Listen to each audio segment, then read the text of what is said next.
नमस्कार, आप सभी का स्वागत है।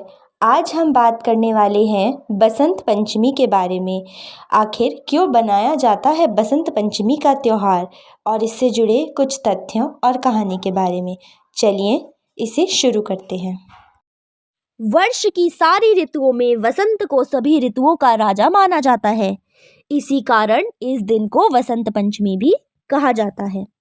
हर साल माघ माह के शुक्ल पक्ष की पंचमी को वसंत पंचमी मनाई जाती है। भारत में इस दिन से वसंत ऋतु की शुरुआत हो जाती है। इस दिन को माघ पंचमी भी कहा जाता है। पूरे भारत में वसंत पंचमी का पर्व बहुत हर्षोल्लास के साथ मनाया जाता है। इस दिन माँ सरस्वती की पूजा करने का विधान है। साहित्य, शिक्षा, कला इत्यादि के क्षेत्र से जुड़े लोग वसंत पंचमी के दिन विद्या की देवी सरस्वती की पूजा आराधना करते हैं। आइए जानते हैं कि आखिर वसंत पंचमी का पर्व क्यों मनाया जाता है और इसकी प्रचलित पौराणिक कथा क्या है। क्यों मनाई जाती है वसंत पंचमी? वर्ष की सारी ऋतुओं में वसंत को सभी ऋतुओं का राजा माना जाता है। इस दिन से ही शीत ऋतु का जब समापन होता है तो वसंत का आगमन होता है। इस ऋतु में खेतों में फसलें लहला उठती हैं और फूल खिलने लगते हैं और हर जगह खुशहाली आती है। मान्यता है कि सृष्टि की रचयिता भगवान ब्रह्मा के मुख से वसंत पंचमी के दिन ही ज्ञान और विद्या की देवी सरस्वती का आगमन हुआ था।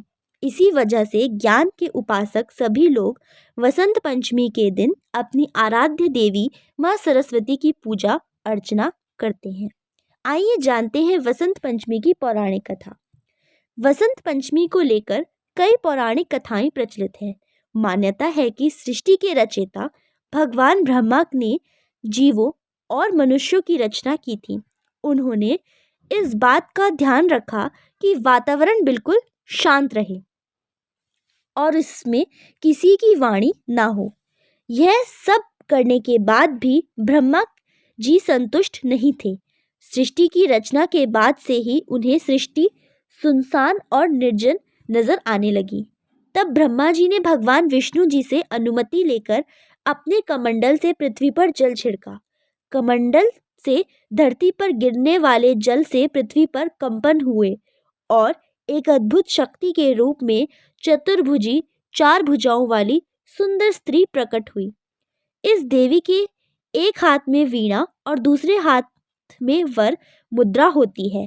बाकी अन्य हाथ में पुस्तक और माला थी। ब्रह्मा जी उस स्त्री के वीणा बजाने का अनुरोध किया। देवी के वीणा बजाने से संसार के सभी जीव जंतुओं को वाणी प्राप्त हुई। इसके बाद से देवी को सरस्वती कहा गया। इस देवी ने वाणी के साथ साथ विद्या और बुद्धि भी दी। इसलिए वसंत पंचमी के दिन घर में सरस्वती माँ की पूजा भी की जाती है। इस दिन देवी सरस्वती को बागेश्वरी, भगवती, शारदा, वीणा वादिनी और वाग्देवी सहित अनेक नामों से पूजा जाता है।